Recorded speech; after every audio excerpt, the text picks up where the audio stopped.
আমরা আপনাদেরকে কথা দিচ্ছি এই প্রত্যেকটি গণহত্যা এবং গুম খুনের যারা দায়ী তাদের অবশ্যই বাংলাদেশের মাটিতে বিচার করা হবে ইনশাআল্লাহ। জুলাই অভ্যুত্থানে একজন বাবা তার বিস্তারিত বর্ণনা দিলেন যে বুকের এক পাশ দিয়ে গুলি বের হয়ে পিছন থেকে বড় হয়ে বের হয়ে গিয়েছে, পুরো বুক ছিন্ন ভিন্ন হয়ে গিয়েছে। আরেকটি নতুন অধিদপ্তর যুক্ত করা হয়েছে, জুলাই গণ অভ্যুত্থান অধিদপ্তর। এই অধিদপ্তরের অধীনে বিগত জুলাই গণ অভ্যুত্থানের যারা শহীদ হয়েছেন, যারা আহত হয়েছেন, তাদের পুনর্বাসন সংক্রান্ত যাবতীয় কার্যক্রম করা হয়ে থাকে। তো আমি দায়িত্ব নেওয়ার পর থেকেই, যেহেতু রোজার মাস এবং আমাদের আমরা মাত্র কেবল দায়িত্ব গ্রহণ করেছি 1 মাস কেবল হতে চলল, তারপরেও আমি যখন এই কার্যক্রমের সাথে পুরোপুরি যুক্ত হলাম তখনই আমার কাছে মনে হয়েছে যে বিগত 17 বছরে যারা গুম হয়েছে, যারা নির্যাতিত হয়েছে, তাদের পরিবারদের পুনর্বাসন এবং সহায়তা প্রদানের জন্য আরেকটি ধরনের শাখা প্রয়োজন রয়েছে এবং এই উদ্যোগটি মুক্তিযুদ্ধ বিষয়ক মন্ত্রণালয়ের পক্ষ থেকে নেওয়াটাই সবার আগে সমীচীন হবে। এই গরমে আরাম নিয়ে হবে না হাহুতাশ, ঘুরলে পরে ওয়ালটন ফ্যান বাতাস আর বাতাস। তাই আমি আপনাদের মাধ্যমে আজকে কথা দিচ্ছি, আমার এখানে গুম পরিবারের সদস্যরা রয়েছেন, জুলাই অভ্যুত্থানে যারা শহীদ হয়েছে সেই সদস্যরা রয়েছেন, যে ঈদের পরপরই আমি মাননীয় প্রধানমন্ত্রীর কাছে একটা প্রস্তাব রাখবো যে আমাদের এই গুম পরিবারের যারা সদস্যরা রয়েছেন এই মুক্তিযুদ্ধ বিষয়ক মন্ত্রণালয়ের পক্ষ থেকে যাতে তাদের পুনর্বাসনের জন্য উদ্যোগ নেওয়া হয় এবং সেই ধরনের কার্যক্রম হাতে নেওয়া হয়।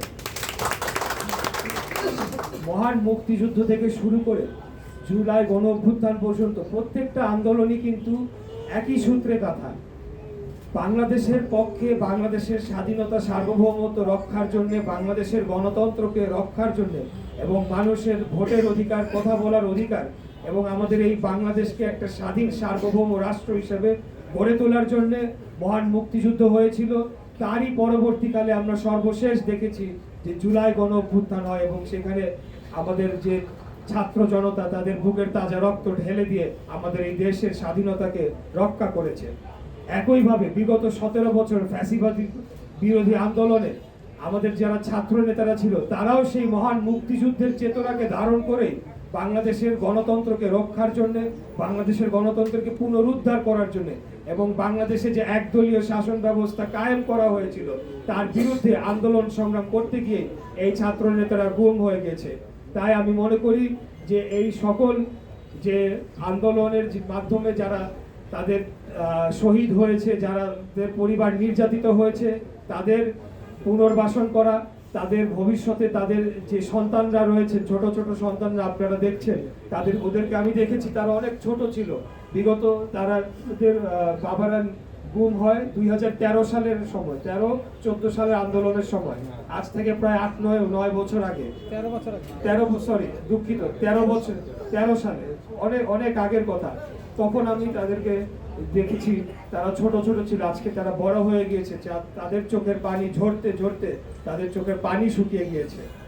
আমরা আজকে দেখলাম যে জুলাই অভ্যুত্থানে একজন বাবা তার বিস্তারিত বর্ণনা দিলেন যে বুকের এক পাশ দিয়ে গুলি বের হয়ে পিছন থেকে বড় হয়ে বের হয়ে গিয়েছে, পুরো বুক ছিন্ন ভিন্ন হয়ে গিয়েছে।